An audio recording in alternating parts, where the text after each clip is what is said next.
The reason is that it encompasses a whole lot about what you learned in geometry this year. And it's not particularly hard. Sure. So why don't you tell me how you would think about beginning this problem? Find the area of the circle and then subtract the sides. They give you the area of the circle. In other words, if the area of the circle is this amount, find the area of the pentagon. Well, find the radius first. Okay? What's the master general formula for finding the radius? Pi r, well, It's the whole equation. pi r squared is equal to the area. Okay, area equals pi r squared. So now what? After that, well, we can just plug in what we know, which is so far just the area. Okay, go ahead and read the next line to me. I have a cold today. I don't want to talk as much. No, I'm just kidding. But it's always better if you're doing the talking. Okay. 324 pi centimeters squared is equal to pi r squared. Yeah, I'm going to not worry too much about the units. The units on questions like these always work out pretty good. Okay. What's the next line? Or what's the next step? Well, we can cancel out the pi's on both sides since they're equal. Okay. And then we can find the square root of 324 to find the radius. Do you happen to have your calculator? Yeah, I do. Let me just find that right here. Cool. Let me see if I can guess. And the radius is 18. I was going to say, there's a cool way I've been watching this show, Child Geniuses, and they give them ridiculous numbers that they want them to calculate square root of in their head. And I realized partly how they're doing it. It's always a whole number. And I realized that 20 squared is 400. Okay? So 19 squared is going to have a final digit of 1 because 9 times 9 is 81.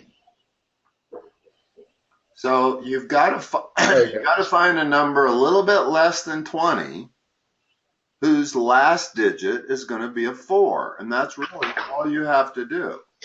And notice that 8 times 8 is 64.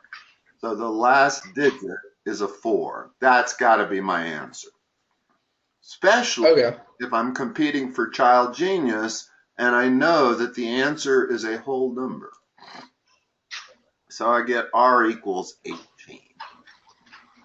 Okay, now let's open it up. There's our circle. Drawing a pentagon for me has always been tough. That's not too bad though.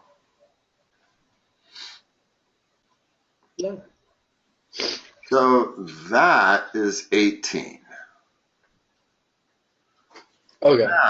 Now let's turn our attention to the Pentagon. What's the area of a regular pentagon? What's the general formula for that? That would be, we're looking for the surface area, right? No, just the area of a two-dimensional object. Surface area kind of implies a three-dimensional object. This is just 2 dimensions. It's not a solid. So do you remember how to find the area of a regular polygon, no matter whether it's a polygon or not? Isn't that just base times height? No, that's a rectangle. Notice that would be very difficult to figure out the base and the height. We don't know any of it yet. Okay. Okay, that's in there. What's the rest of it? Hypothum. In other words, it's the formula for the area of any polygon is based on the hypothum. Okay. What else? There's they make you memorize all these, right? In other words, when you take your final test, they don't give you a cheat sheet or anything that lets you write these formulas. Well, he may for the final. Oh, he might? Yeah. Well, okay. I'm not going to say your life's going to depend on that, but Okay. and it's 1/2 of that.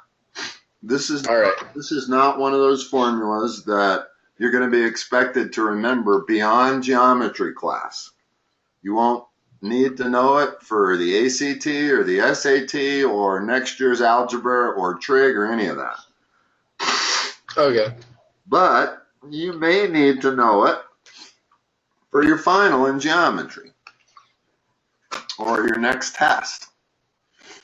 So we've got some things we have to calculate. We know n, right? Yeah. N is 5. We don't know the side length yet. And we don't know the hypothum. Well, all right. the hypothum that I've drawn is the same as that hypothum, right? Yeah. In fact, let's erase that and make that the hypothum. Okay. And if I can solve this triangle, I not only will solve for the hypothum, in other words, I know this is a right angle, so it's solving a right triangle again, but I'll also solve for the piece from here to here, which will tell me my side length, because twice that amounts to my side length. Okay. Okay, so I didn't really mean to do that, but that's okay. Don't need the circle around it anymore.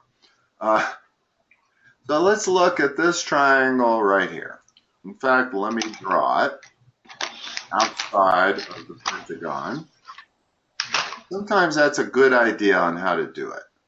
Okay, which side is 18? 18 is the slant side. Hypotenuse. Yeah. And that's the hypothum. Can we solve that with just that information? I think so. Well, not yet. In other words, in fact, I can call this 1/2 S. Okay. That's 1/2 S because this is S, that whole side of the Pentagon. What do we need to be able to solve this? Notice, let's have a look at all of these problems that we did last time. They all break down into right triangles. That's why you do not need the law of sines. We broke that into a couple of right triangles. This kite went into 4 right triangles.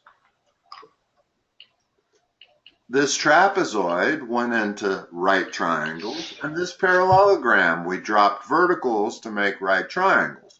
What did we have in each case that we don't have yet here? Here, let me show that.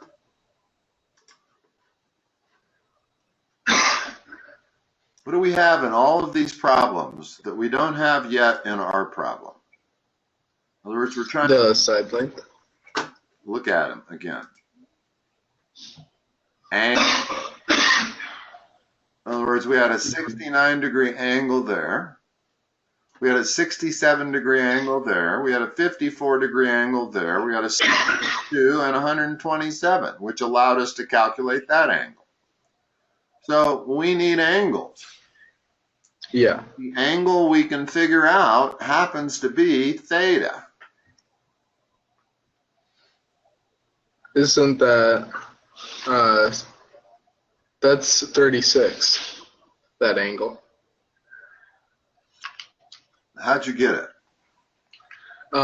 Since it's a pentagon, we have to divide 360 divided by 5, and then divide that number by 2 to get theta. Very good. So what'd you say it was, 36? Yeah. All right. Now we have an angle. We have an angle and we have a side. We can figure out, that's all you need. With almost every single triangle, if you have 3 pieces of information, you can solve it. Okay. The only situation I can think of where that's not true is if they give you 3 angles. In other words, Okay. if I told you there's 3 angles and they're all 60 degrees, that certainly satisfies that, but so does that. A bigger one.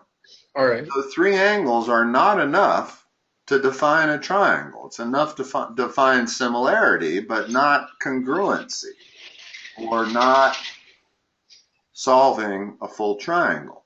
But whenever you have 3 pieces of information, whether it's 3 sides, 1 angle, actually we have 2 angles here. We have the 36-degree angle and we have the 90-degree angle. And 1 side, that's all we need. Give me a trig function that lets me solve for A. Okay. A is equal to... We start out with the trig function. I think. Rather than saying A is equal, let's figure out what trig function is going to relate A, 18, and 36 degrees. That's cosine. Okay, so give me the equation. Cosine of 36 is equal to A over 18. Which makes A equal 18 cosine of 36. You want to give me a number for that? That would be 14.562. Oh, they just love to give you the oddball numbers. And now let's solve for S. I'm going to confuse. Okay. I'm going to confuse you by calling that half S, or possibly. Let's just call it X for the moment, and solve for that. Let's see. A. Let me write that in there. A was 14.562, and give me a trig equation that's going to allow me to solve for X. We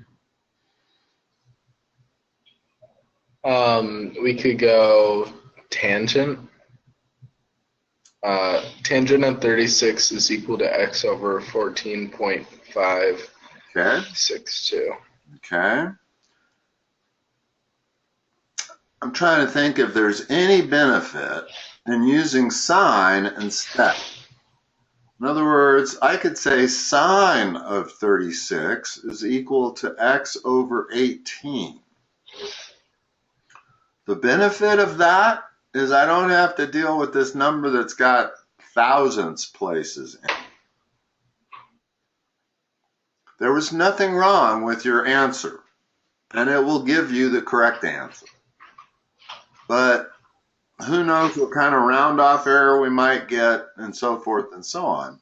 You see, we're using 18, a nice whole integer might be a better way to go.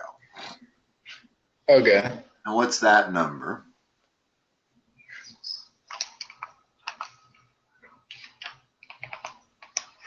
Uh, 10.580.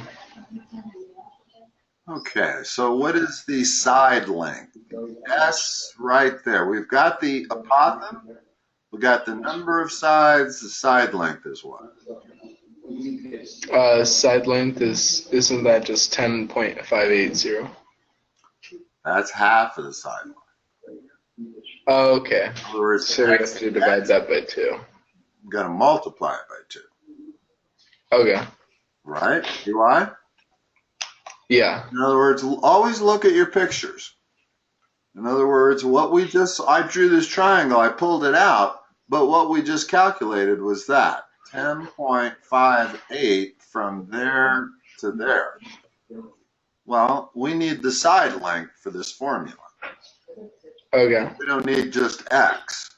But what we know is that that's an isosceles triangle. So S is exactly twice x. So multiply that by 4. Okay. That makes sense. Go ahead and multiply your answer by 2, and that way you don't risk any round off here on your calculator.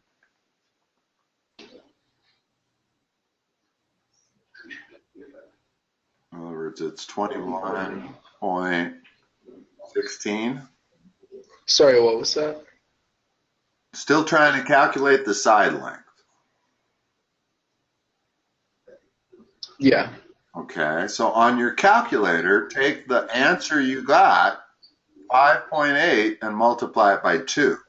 And that way you don't have to incur any round off error.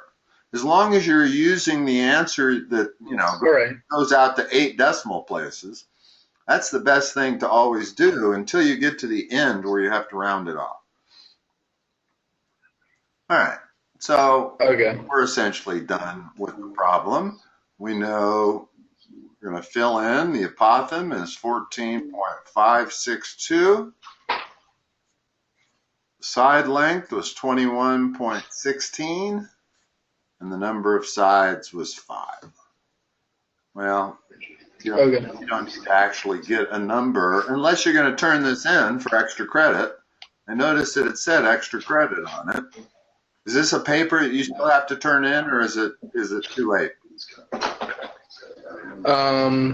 No, I had already done all the work for it, but I didn't remember it too well. So there's no need to come up with an exact answer here? Yeah. Okay. But you see how much this problem incorporated. You had to know that given the area of a circle, you can calculate the radius.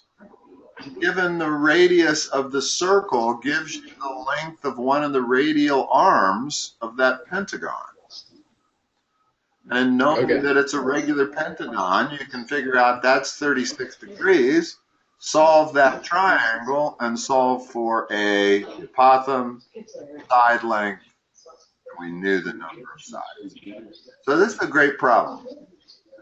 And I'm sure that the final will test you on areas of regular polygons. So the one general formula that if he doesn't give you, you need to remember is 1/2 ASN. Mm-hmm.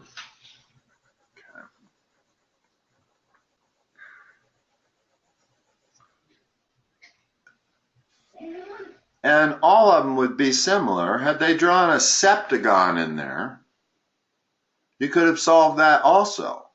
The only difference is that the central angle would have been 360 divided by 7 instead of 360 divided by 5. Okay.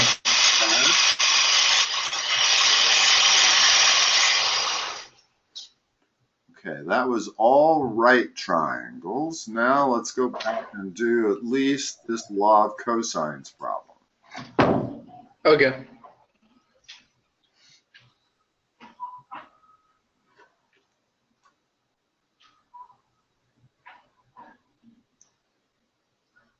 Which one of these needs the law of cosines? That would be, looks like number 4. 4, definitely, because it's side, side, side. And I see another one that does also. Number 1. Why can I not solve number 1 using the law of sine? Because you don't have enough angles. Well, in order to use the law of sines, you have to have an angle, at least one angle, and its opposite side length. Yeah. That's what you have to use the law of sine. Well, notice I don't have that. I have a side, I have an angle, and I have another side. So if it's side, angle, side, I can't solve that using the law of sine. So let's use the law of cosine.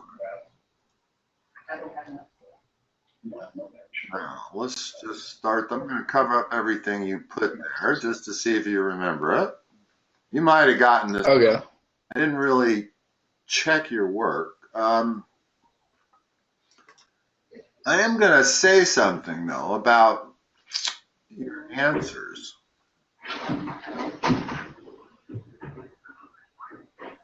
If you could formulate everything like you did problem number 3, you'd be better off.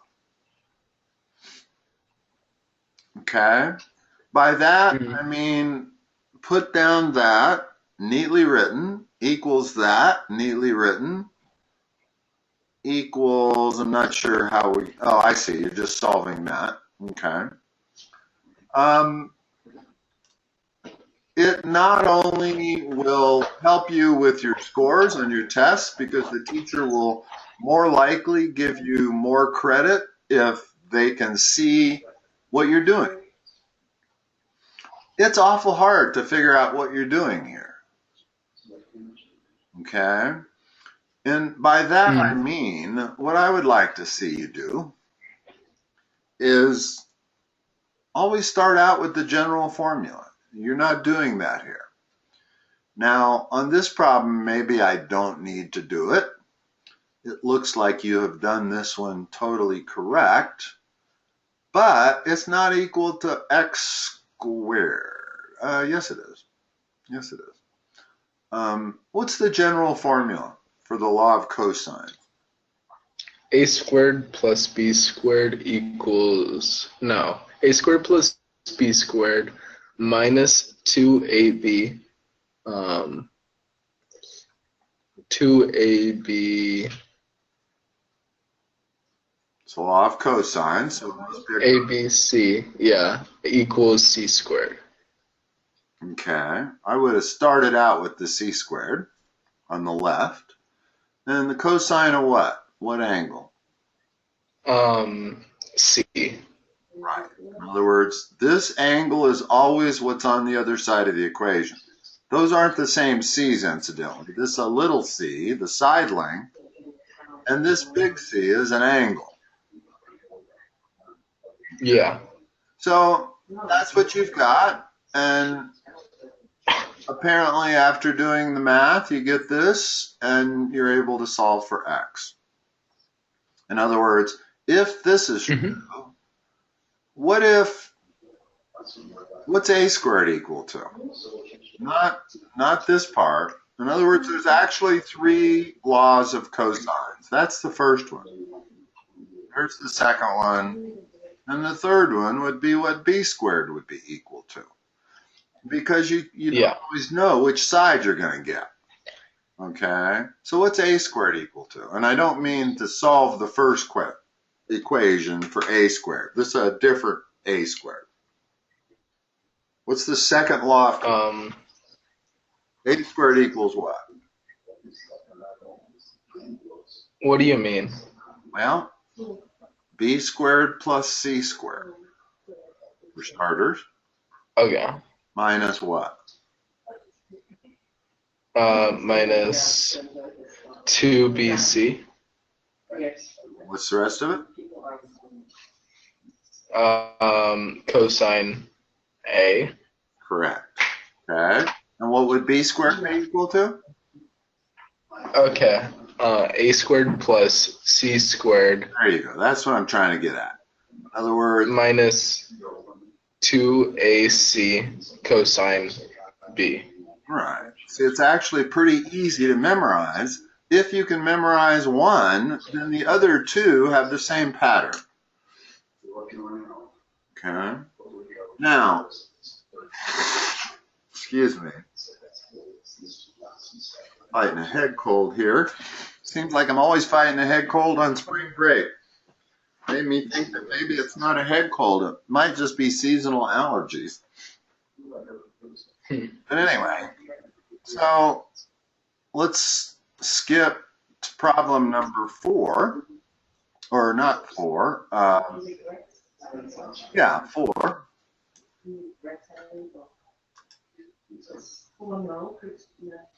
Let's just get it set up, because these are a little bit harder. But notice how hard it is to try to figure out what you're doing.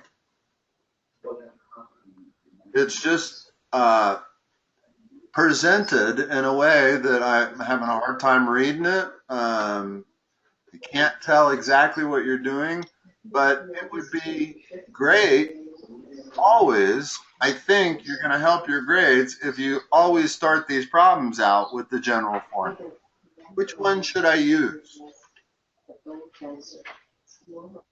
Okay. Cosine for sure. Law of cosine. Which one? Yes. Law of cosines. Use the law of cosines in 2 situations only. It's where you have SAS or SSS. Either of those requires the law of cosine, and only those. Okay? Yeah. So when I say which one should we choose, pick one of these 3 to begin. Okay. None of them are labeled. In other words, there's no A, there's no B, there's no C. So you can choose any one you want. That's what I'm trying to get at. Could we do A? Which one? This one, number 1? Yeah. The key is to pick a side. Go ahead and pick a side for C. For C, let's do 57. Okay, you can pick any of the 3 sides. When you're doing a side, you can pick any of these 3, and you can pick any side to be C. As long as you know what you're doing. So we're going to use 57 squared equals what? Equals, let's choose 65 for A. 65 squared plus 70 squared for B. Minus 2, we're going to get 65. And then, wait, okay, sorry, yeah, 70. And then cosine of X, because we don't know that yet. It does have to be the angle that's opposite the side you chose to be C. Okay? Yeah. Cosine of X. Notice that there's no A, B, or C anywhere. Okay? I do have a 5:30 appointment, so unfortunately I'm not sure I'm going to be able to finish this problem. But do you have any problem solving it from there? You gotta move those 2 terms to the left side after you square them. Then you gotta divide both sides by that coefficient. And you're gonna end up with cosine of X equals, say, 0.6. Okay? What would you do next? Okay. What would the last step be to solve for X? Remember, we're trying to solve for X, not the cosine of X. What's X equal to? X is equal to the cosine of 0.6. The inverse cosine of 0.6. Remember, we take trig functions of angles to get numbers. We take inverse cosines of numbers to get angles.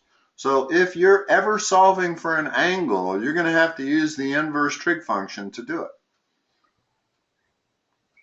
Okay? Okay. So always kind of keep that in mind. All right, Mark, I got to run. I'll talk to you on Thursday at 4 o'clock my time.